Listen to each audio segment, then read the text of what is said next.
ஒரு பொண்ணு உடல் ரீதியான டார்ச்சர்னால மென்டல் டார்ச்சர்னால வாழ பயந்து பயந்து இந்த வாழ்க்கையை நம்ம எப்படி ஃபேஸ் பண்ண போறோம்னு சொல்லிட்டு யோசிச்சு இந்த கல்யாணத்தை விட்டு வேற கல்யாணம் போனாலும் அங்கேயும் இதே கொடுமை நடக்கும் அப்படின்றதையும் நினைச்சு பயந்து பயந்து இதுக்கெல்லாம் ஒரே ஒரு தீர்வு தற்கொலை அப்படின்னு சொல்லிட்டு தற்கொலை பண்ணியிருக்காங்க. ரித்தன்யா கடைசி 4-5 நாட்களா இந்த ஒரு பேரை கேள்விப்பட்டிருப்பீங்க. என்ன நடந்துச்சு, அவங்க மாமியார் என்ன கொடுமை பண்ணாங்க, நம்பி போன கணவன் என்ன பண்ணா, என்ன நடந்துட்டு இருக்கு, என்ன கேஸ் போயிட்டு இருக்குன்னு சொல்லிட்டு வீடியோல கிளியரா பார்க்க போறோம். இந்த வீடியோவை லைக் பண்ணுங்க, நம்ம சேனலை சப்ஸ்கிரைப் பண்ணுங்க. சொல்றதை விட இந்த வீடியோவை எல்லாருக்கும் ஷேர் பண்ணுங்க. இந்த மாதிரி ஒரு அநியாயமான விஷயம் நம்ம தமிழ்நாட்டில் நடக்கவே கூடாது. திருப்பூர் அவினாசியில அண்ணாதுரை இவர் ஒரு நார்மல் மிடில் கிளாஸ் மேனா இருக்காரு. இவர் ஒரு ரியல் எஸ்டேட் பிசினஸ் பண்ணி இப்போ ஒரு தொழிலதிபரா இருக்காரு. இவங்களுக்கு 2 பசங்க, ஒரு மகன் ஒரு மகள் இருக்காங்க. இவங்களோட பையன் பார்த்தீங்கன்னா ஆஸ்திரேலியால வேலை செஞ்சுட்டு இருக்காங்க.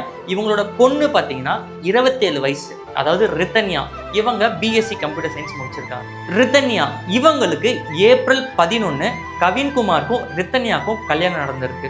கவின்குமாரோட பேக்ரவுண்டும் பார்த்தீங்கன்னா அவங்க ஃபேமிலியில் பார்த்தீங்கன்னா ஒரு நல்ல ஒரு தொழிலதிபர் அண்ட் அப்படியே பார்த்தீங்கன்னா பாலிடிக்ஸ்னு இருக்காங்க. அண்ட் அதை விட முக்கியமான விஷயம், ஸோ இவங்களோட 2 பேர் வீடும் பக்கத்தில் கொஞ்சம் வாக்கபிள் டிஸ்டன்ஸில் தான் இருந்திருக்கு. ஸோ லவ் மேரேஜான்னு கேட்டிங்கன்னா கண்டிப்பாக கிடையாது.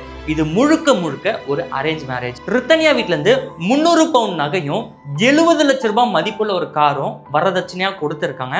அது மட்டும் இல்லாமல் 2.5 கோடி கல்யாணத்துக்கு மட்டுமே அவங்க அப்பா செலவு பண்ணியிருக்காங்க. அந்த பொண்ணு எப்படியாவது நல்லா வாழணும்னு சொல்லிட்டு தான் இவ்வளவுமே பண்ணியிருக்காங்க. ஆனால் நடந்ததே வேற ஒரு விஷயம். என்கேஜ்மெண்ட்ல ரித்தன்யாவோட அப்பா நான் 500 சவரன் போடுறேன்னு சொல்லியிருந்தாங்க. ஆனால் இப்போ 300 சவரன் தான் போட்டிருக்காங்க. இந்த ஒரு காரணத்தினால ரித்தன்யாவோட மாமியார் மாமனார் அவங்களோட கணவன் எல்லாம் சேர்த்து வீட்டுக்கு போனதுக்கப்புறம் நிற்க வச்சு ஒரு குற்றவாளி எப்படி கேள்வி கேட்பாங்களோ அந்த மாதிரி கை நீட்டி கேள்வி கேட்டிருக்காங்க. நிற்க வச்சிருக்காங்க, கேட்டை கூட்டி போட்டு நீ உள்ளதா இருக்குன்னு சொல்லியிருக்காங்க. யாருக்கிட்டையும் ஃபோன் பேசக்கூடாதுன்னு சொல்லிட்டு ஒரு மென்டல் டார்ச்சர் கொடுத்துருக்காங்க. அது மட்டும் இல்லாம நீ கிச்சன் சைடே போகக்கூடாது அப்படின்ற ஒரு விஷயத்தையும் சொல்லியிருக்காங்க. கிச்சன் சைடு போவே கூடாது நல்லதுன்னு நினைச்சீங்கன்னா கிடையாது. கிச்சன் சைடு நீ போவாத, நீ பாத்ரூம் கழுவு, துணி துவி, அதுவும் துணியும் பார்த்தீங்கன்னா கையால் மட்டும்தான் துவைக்கணும்னு சொல்லிட்டு மென்டல் டார்ச்சர் கொடுத்து அவ்வளவு வேலை வாங்கியிருக்காங்க. 1000 கோடி அதிபரான கவின்குமாருக்கு கடை வீடுன்னு சொல்லிட்டு ரெண்ட் மட்டுமே கிட்டத்தட்ட 20 லட்சம் மாசம் வந்துட்டு இருக்கு. ஸோ இந்த ஒரு நிலைமையில கவின்குமார் வீட்டிலே தான் இருக்காங்க. அவங்க ஃபோன் நோண்டிட்டு இருக்குது, அந்த ஒரு வேலையை தான் பண்ணிட்டு இருக்காங்க. ஸோ இந்த ஒரு நிலைமையில ரித்தன்யாவை பார்த்தீங்கன்னா இவங்க பார்த்தீங்கன்னா உடல் ரீதியாக பார்த்தீங்கன்னா டார்ச்சர் கொடுத்துருக்காங்க. கல்யாணம் முடிஞ்சு ஒரு 15 நாள்லயே ரித்தன்யா அவங்க அம்மா அப்பா வீட்டுக்கு வந்துடுறாங்க. இந்த மாதிரி நடக்குது, எனக்கு இந்த மாதிரி வரதட்சணை கேட்டு டார்ச்சர் பண்றாங்க, நீ இது பண்றாங்க, கொடுமை பண்றாங்கன்னு சொன்ன உடனே ரித்தன்யாவோட அம்மா அப்பாவும் பார்த்தீங்கன்னா கன்வின்ஸ் பண்ணி வாழ்க்கைனா அப்படிதாமா இருக்கும், நம்ம கொஞ்சம் பொறுத்து தான் போகணும், பொறுமையாரு, எல்லாமே நல்லதே நடக்கும்னு சொல்லிட்டு திரும்ப அனுப்பி வச்சிருக்காங்க. ஒரு அம்மா அப்பாவா இவங்க ஒரு நல்ல விஷயத்த செஞ்சு வச்சிருக்காங்க. ஜூன் 22 இவங்களோட என்னால வாழ முடியாதோ அப்படின்னு சொல்லிட்டு அவங்க அம்மா அப்பாட்ட ஏங்கி கதறி அழுது இருக்காங்க. ஸோ இந்த ஒரு விஷயம் பார்த்தீங்கன்னா ரித்தன்யாவோட அம்மா அப்பாவுக்கு ரொம்ப பாதிப்பு ஏற்பட்டிருக்கு. அண்ட் அது மட்டும் இல்லாமல் ஜூன் 27 அப்பவும் பார்த்தீங்கன்னா ரித்தன்யா அவங்க அம்மா அப்பா வீட்டுக்கு இந்த மாதிரி எனக்கு கொடுமை நடக்குது, எனக்கு உடல் ரீதியாகவும் பார்த்தீங்கன்னா அவங்க ரொம்ப டார்ச்சர்லாம் பண்ணுறாங்க, எனக்கு ரொம்ப மோசமாக இருக்குது, அங்கே வாழவே எனக்கு பிடிக்கலன்னு சொல்லிட்டு அவங்க அம்மா அப்பாட்ட கதறி எழுதியிருக்காங்க ரித்தன்யா. ஜூன் 28 ரித்தன்யா அவங்க அம்மாவுக்கு ஒரு கால் வருது. உங்கள் பொண்ணு வாயில் நுர ஃபிக்ஸ் தவிச்சிட்டு இருக்காங்க அப்படின்னு சொல்லிட்டு ஒரு கால் வருது. கால் வந்த உடனே ரித்தன்யாவோட அம்மா அப்பாவும் பார்த்தீங்கன்னா உடனே கிளம்பி போகிறாங்க.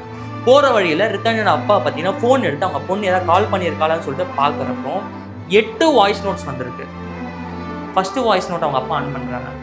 அப்பா என்னை மன்னிச்சிடுங்க அப்படின்னு சொல்லிட்டு அவங்க பொண்ணு கதறி எழுது பேச ஒரு சத்தம் கேட்ட உடனே அவங்க அப்பாவுக்கு மனசே உடஞ்சிச்சு. உடனே போய் ஆம்புலன்ஸ்லாம் ஏற்றி போய் பார்க்குறப்போ ஆம்புலன்ஸ் போகிற வழியில் ரித்தன்யாவோட உயிர் பிரிஞ்சிருது. இதில் முக்கியமான விஷயமே ஒரு 12-20 பார்த்தீங்கன்னா ரித்தன்யாவோட அம்மாவுக்கு ரித்தன்யா கால் பண்ணி அம்மா கோவிலில் ஒரே கூட்டமாக இருக்குமா, நான் வீட்டுக்கு வந்துடுறேன் அப்படின்னு சொல்லியிருக்காங்க. சொல்கிறப்ப அவங்க அம்மா அந்த சைட்லேருந்து வர்றப்போ தயிர் பாக்கெட்டை வாங்கிட்டு வான்னு சொல்லியிருக்காங்க. இவங்களும் பார்த்தீங்கன்னா வாங்கிட்டு வரேன்னு சொல்லியிருக்காங்க. அப்போ கூட பார்த்தீங்கன்னா ரித்தன்யா அவங்க தற்கொலை பண்ணுவாங்களா அப்படின்னு சொல்லிட்டு யோசிச்சாங்களான்னு தெரியல. ஆனால் அவங்க அம்மாட்ட ஒரு கூலாக ஒரு பதட்டம் இல்லாமல் பேசியிருக்காங்க.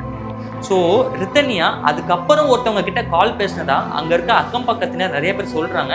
அது யார்கிட்ட பேசினாங்க, ரொம்ப நேரம் பேசினதாகவும் சொல்கிறாங்க. ஸோ என்ன நடந்துச்சு, அவங்க அம்மாட்ட பேசினதுக்கு அப்புறம் இன்னொருத்தவங்க கிட்ட பேசினதுக்கப்புறம் மனசு மாறிட்டாங்களா, இல்லை கடைசியில் அவங்க அம்மாட்ட பேசணும்னு நினைச்சாங்களா என்னன்னு தெரியல. ஸோ ரித்தன்யா ஒரு 40 நிமிஷத்தில் இறந்ததா கால் வந்துருக்கு. இதெல்லாம் போயிட்டு இருக்கப்போ நைட்டு தான் ரித்தன்யாவோட அப்பா எல்லா வாய்ஸ் நோட்டையும் கேட்குறப்போ எனக்கு இந்த மாதிரி கொடுமை நடக்குது, இந்த அநியாயம் நடக்குது அப்படி இப்படின்னு சொல்லிட்டு கவின்குமார் அவங்க அம்மா அப்பா அதாவது வந்து இவங்களாம் இந்த கொடுமை பண்ணுறாங்கன்னு சொன்ன உடனே இப்போ கவின்குமாரையும் அவங்க அப்பாவையும் அரெஸ்ட் பண்ணிட்டாங்க. உடனே அவங்க அம்மா வந்து தலைமறைவாக இருந்ததாக சொல்லியிருக்காங்க.